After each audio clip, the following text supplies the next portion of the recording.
Since January 2015, the Naval Surface Force has been at the forefront of distributed lethality, developing and implementing an all-force concept to prepare the world's greatest Navy to win the fight in a multi-domain environment. Whether it's cyber, undersea, air, space, or the electromagnetic spectrum the adversary threatens, the innovation and creativity from an increasingly capable and lethal fleet across all domains will result in the control of any contested expanse.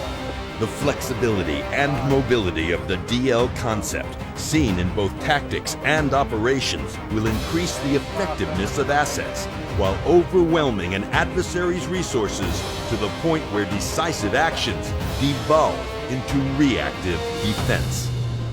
To ensure victory, one must take the offensive and focus on the basic operational principles: deceive, target, destroy. For a quarter of a century, our adversaries have developed weapons that keep our force at range. Distributed lethality undermines and eradicates this advantage by forcing the expenditure of resources so that our globally distributed fleet can create gaps and inject targeting uncertainty to ultimately break the adversary's kill chain. Expect the fight. Predict the outcome.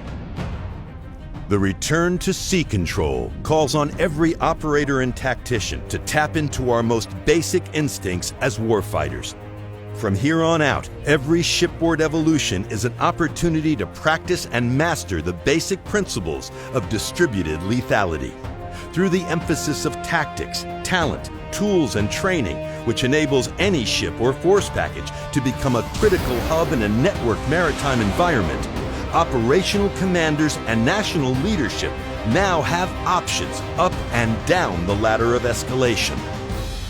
From homeland littorals to contested conflict areas across the sea, surface ships provide persistent presence, credible capability, and tactical superiority in peace and war.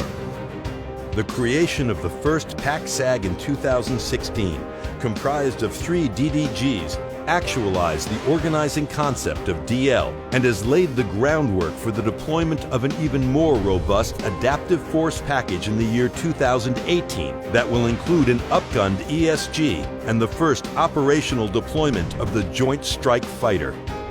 Through the partnership of military and industry, innovation and material investments will increase our surface combatants' staying time in a battle and enhance combat power. Sea control will be assured through the continued modification and integration of existing capabilities and will ultimately lay the framework for the development of follow-on sensors, platforms, and weapons. And with joint force capabilities in undersea, surface, land, air, cyber, and electronic warfare, the playing field just got bigger.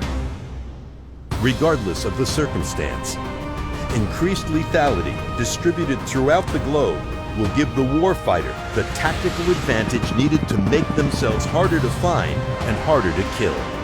To deceive, target, and destroy without fail must become the warfighting ethos ingrained at the very heart of our culture, so that it may be adopted, executed, and improved upon by every crew member entrusted with a warship and empowered to take that warship into battle.